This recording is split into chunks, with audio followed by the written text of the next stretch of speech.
Hey. How long are you planning to keep ignoring me like this?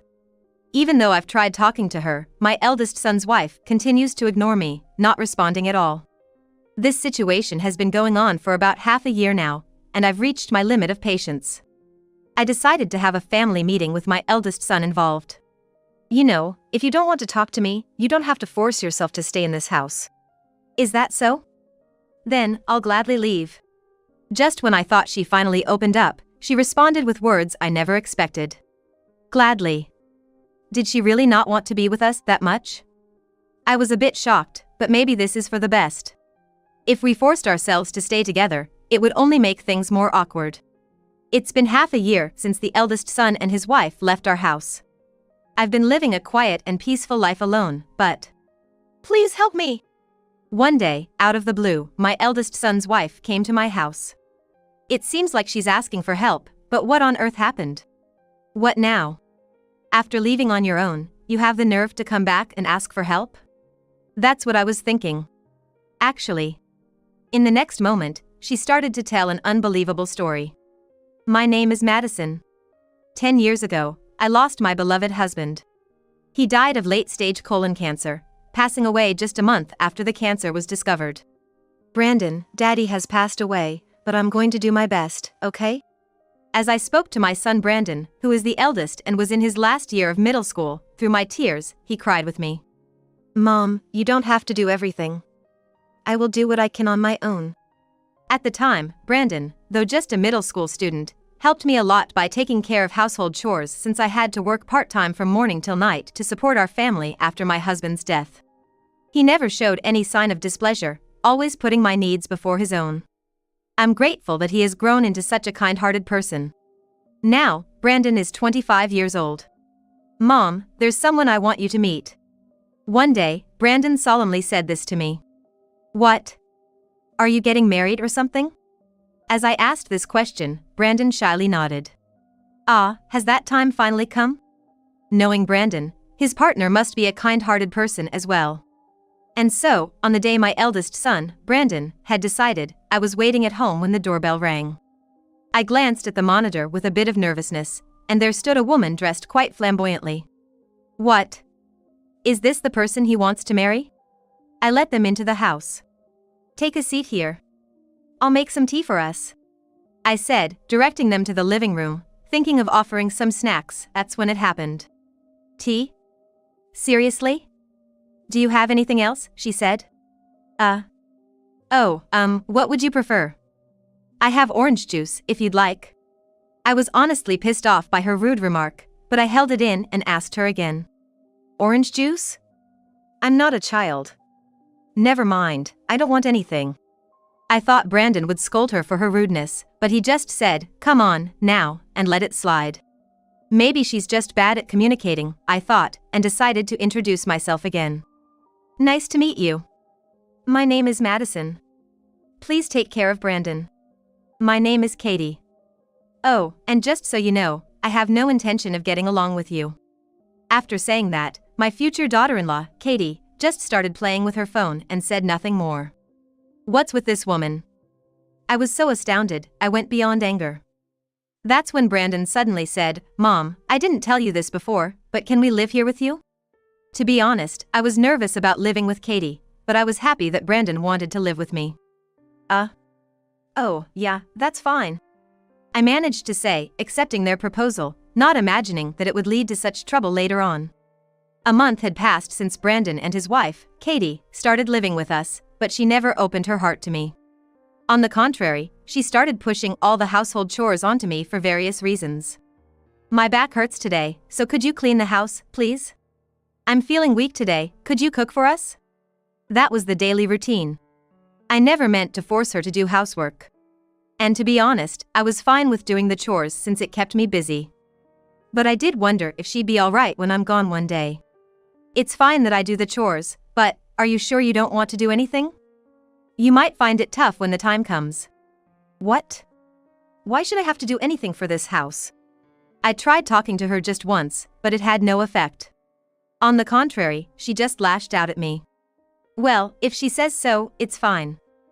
I guess. I stopped talking to her about it and just went on with my days. Half a year later. I'm going out to drink with a friend today, so I don't need dinner. Oh. Okay, have a good time, I replied. It was rare for Katie to go out, so that night, it was just me and Brandon for dinner. Hey. Was Katie always like that even when you were dating? Huh? What do you mean? I tried asking Brandon about his wife, but he seemed clueless. Come to think of it, I've never seen them have a pleasant conversation together. Curious, I decided to bluntly ask Brandon even though it might be none of my business. Are you two getting along okay? Katie is a housewife, right? I'm not trying to force her, but she doesn't do any housework and she's cold to me. I told him honestly about Katie, but she's not like that. Come on, thanks for the meal. My eldest son, even though he hadn't finished eating yet, hurriedly cleaned up his dishes and went back to his room.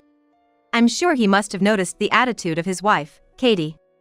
I felt like I was being abandoned by my son as well, and I was left alone at the dining table, feeling nothing but downhearted.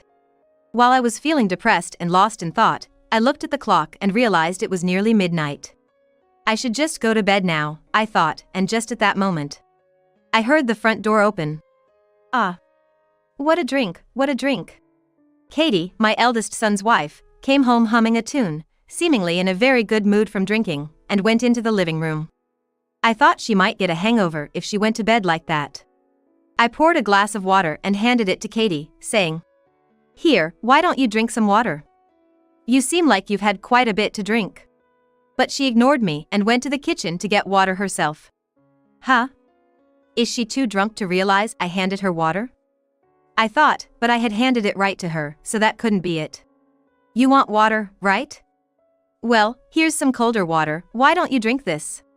I tried speaking to her again, but once again, she ignored me and went to her room. What on earth is going on? I couldn't understand Katie's behavior at all. Well, maybe things will go back to normal tomorrow. That's what I thought, but the next morning, after seeing my eldest son, Brandon, off to work, I talked to Katie about last night. You drank quite a bit last night, didn't you? You didn't notice when I handed you water, and you went to the kitchen to pour yourself a glass. I was so surprised. I talked to Katie with a laugh, not meaning to be sarcastic at all, but she just glared at me and started fiddling with her cell phone. What is this? I don't understand at all. Even after that, I continued to speak to her, asking what do you want to eat today, and are you going anywhere with Brandon today, but she ignored everything. At this point, I'm out of options. I can't find a solution if I don't know the cause. I guess I just have to patiently wait until time solves this. But even after 2 months, Katie continued to ignore me. Why do I have to be ignored like this? I can't take it anymore. One evening after dinner, I asked my eldest son and his wife to stay in the living room, and I initiated a family meeting. I have something to talk about regarding Katie. I've been ignored by her for about 2 months now. Huh? Mom, is that true? Surely, she hasn't been ignoring you for 2 months. Right, Katie? My eldest son's reaction was normal, I think. It's natural for him not to think there's no communication since we live together. But the fact is, I have been continuously ignored. When both my son and I looked at Katie, she sighed and started talking. What do you want me to say? Without any sign of remorse, Katie openly admitted that she had been ignoring me. First of all, I decided to move into this house because Brandon said he didn't want to leave his mom alone. I just went along with it. Besides, I told you, didn't I? I have no intention of getting along with you. The other day, when I was drinking with my friends, they told me if I don't want to get along, I don't have to force myself to talk. And I thought, that's right. So that's why I've been ignoring you. Is that so bad? That's her reason for ignoring me? Katie is bad enough, but her friends sound just as bad. Hey, don't talk like that. I've been doing the housework every day instead of you, after all. What? Are you talking back to me? In the first place, I never did housework at my parents' house because we had a maid. If you're gonna complain that much, why don't you earn enough to hire a maid yourself? You're cheeky for a guy whose only redeeming feature is his looks. I've reached my limit. If it was just me, I might have been able to endure it, but I can't stay silent when she insults my eldest son as well. If she's gonna go that far, so be it. She's sorely mistaken if she thinks she can keep acting like a spoiled princess forever. Well, fine, you don't want to talk to me, right? Then please leave this house. I said this firmly to Katie. Upon hearing that, Katie, the eldest son's wife, couldn't resist retorting. Excuse me? What's with that attitude? Here I've been living with you reluctantly, and now just because I ignored you a bit, you tell me to leave the house? Don't you think that's a bit presumptuous? Ignored a bit? Where do you get off? Plus, you're gonna continue ignoring me, right? I can't live with someone like that. I couldn't back down either. I can't see a future where things get better living with Katie, and I think I'll go crazy from all the stress. As Katie and I were arguing, Brandon, the eldest son, stepped in. Both of you, please stop. We're family. Let's try to get along. Really? You're still talking like that after seeing this situation? Your mom just told me to leave the house. And yet, you still take her side? I can't believe this. Katie was freaking out, grabbing Brandon by the collar and yelling at him. No, after all, this whole situation is because of your attitude. That's what I thought in my head, but it seemed like Brandon felt the same way. I've kept quiet until now, but you're out of line. Out of line? What do you mean out of line? Speak up. You're always so meek and can't say anything to me. Hearing Katie's statement, Brandon seemed completely enraged. With a face angrier than I've ever seen, he said to Katie, "Don't think everything will go your way. Don't underestimate me. You ignore my mom just because you don't like her? Are you a child or what?" I didn't know that he could speak in such a tone, even though we've lived together for many years. Seeing Brandon scolding her in such a Yakuza-like tone, I couldn't help but be impressed, even in this situation. Child? Did you just call me a child? Yeah, worse than a child. After exploiting your parent-in-law, you ignore her? Mom was right. If you don't want to talk and you don't like it here, then leave. Brandon made himself very clear. Fine. I get it. I should leave, right? I'll gladly leave this house. Katie seemed defiant as well. She said she would leave the house. Does this mean they both just declared divorce? As I was thinking about this, Brandon took a piece of paper out of the bag he uses for work. Here. If you're gonna leave, then sign this. What is this, a divorce paper? Your attitude has been bothering me for a while. Using your wealthy family background to do whatever you want, never going out with me but always going out with your friends. I even thought maybe you have another man. I can't believe you thought that way. I don't need a man like you. After saying that, Katie signed the divorce paper and thrust it back at Brandon. Here. Are you happy now? Make sure you submit this. And of course, I'll be taking my share of the assets. I'm going to ask my father to get a lawyer, so you better be prepared. Saying this, Katie stormed out of the house. Brandon, are you sure it's okay to accuse her of cheating without any proof? Yeah, it's fine. Just watch. You'll understand soon enough. Well, if Brandon says so. For me, I felt refreshed that Katie had left our house. After that, life went back to peaceful times, just Brandon and me living together like old times. Half a year passed since Katie left. And one day the doorbell rang repeatedly, waking me up from my nap. Who is it now, ruining my nice nap?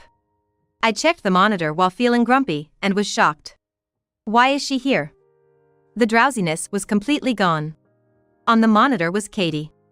Katie. What's happened to you? Madison. Please help me. She just barges in all of a sudden, asking for help. What on earth is going on? Even if you ask for help. We're not related anymore, are we? I tried to send her away coldly, but my eldest son's wife, Katie, wouldn't leave at all. On the contrary, she started banging on the front door and screaming to be let in. Wait a minute. It's like I'm being made out to be the bad guy here. Thinking that I might end up calling the police if I left her alone, I reluctantly decided to let her in. What on earth is going on that you're this desperate? Well, actually, Katie, different from before, seemed willing to answer my question honestly. But there was something off in her response, like she was holding back. Was she really in that much of a tough situation? After I divorced Brandon, this arrived at my parents' house. What? What is this? Inside the brown envelope she handed me were photos proving Katie's infidelity and a demand for a settlement. The worst part is that my dad received this, and he told me I'm disowned and kicked me out of the house. I have nowhere to go. I'm thinking of apologizing to Brandon, but I can't get in touch with him at all. So, you just decided to show up today? Yes. Gosh. She's utterly foolish. She gets herself kicked out because of her own actions, and then she has the gall to come to her ex-husband's family's house. I'm too appalled to even speak. Please! Can't you tell Brandon from your side that it was all a misunderstanding? Kneeling down, Katie pleaded with me. I've heard enough. Really? Thank you so much. Katie must have misunderstood, thinking she was forgiven. She raised her face, her eyes shining. It's clear to me now that you're a complete idiot. Huh? Why should I cover for you, when my own son was cheated on? And getting kicked out of your house is just desserts, isn't it? Am I wrong? Well, that's true, but if you understand that, then why on earth did you come here? I really can't comprehend her actions. Besides, you didn't like me, right? You kept ignoring me, right? And yet, you come to me for help. You must be out of your mind.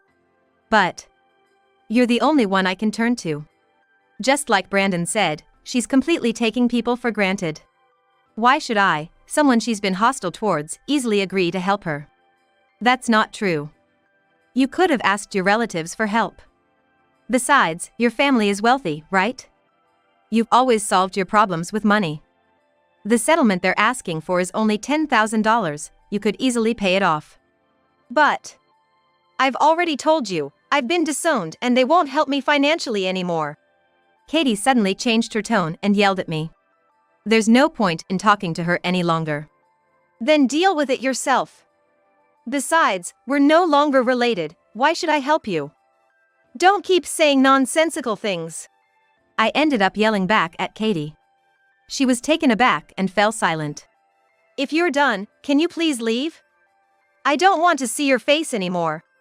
I grabbed Katie's arm and forcibly led her to the front door. She apologized, crying, saying I'm sorry, but it was already too late. I'm not that generous of a person. That's it between you and me. If you come barging in here again, I'll say there's a suspicious person and turn you into the police. Saying this, I threw Katie, my eldest son's wife, out of the house and locked the front door. She was banging on the door and screaming for a while, but it became quiet in less than 10 minutes. Suddenly, looking outside from the living room, I saw the back of Katie as she walked away, shoulders slumped. Maybe if she hadn't ignored me for such a silly reason back then, this might not have happened. But still, I can't help but feel sorry for my eldest son. To be married to such a foolish woman, and to think she even cheated on him. She lived her life looking down on others, thinking she was always right. This is her punishment. She better reflect well and live the rest of her life in a better way. That's what I thought as I closed the living room curtains. It's been 3 months since Katie suddenly showed up, but she hasn't been back since. She must have given up.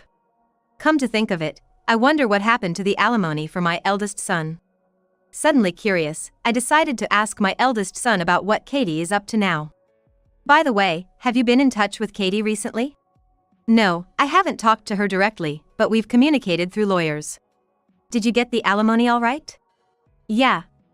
Katie's dad said he was sorry, and he paid the whole amount at once. He even tried to give me an extra $20,000, saying it was out of goodwill, but I declined. Accepting that would somehow make my anger towards Katie fade. I see. So he's still angry. Well, that's understandable. So, is Katie living at her parents' house? No, it doesn't seem like it. According to her lawyer, she got kicked out of her parents' house, and now she's living in a cheap apartment. And get this, she, who never worked a day in her life, is earning her living expenses by cleaning at a bingo hall. She used to look down on cleaning, saying it's something maids should do. Serves her right. My eldest son said, laughing. To make my kind-hearted son say something like this, Katie must have really done something terrible.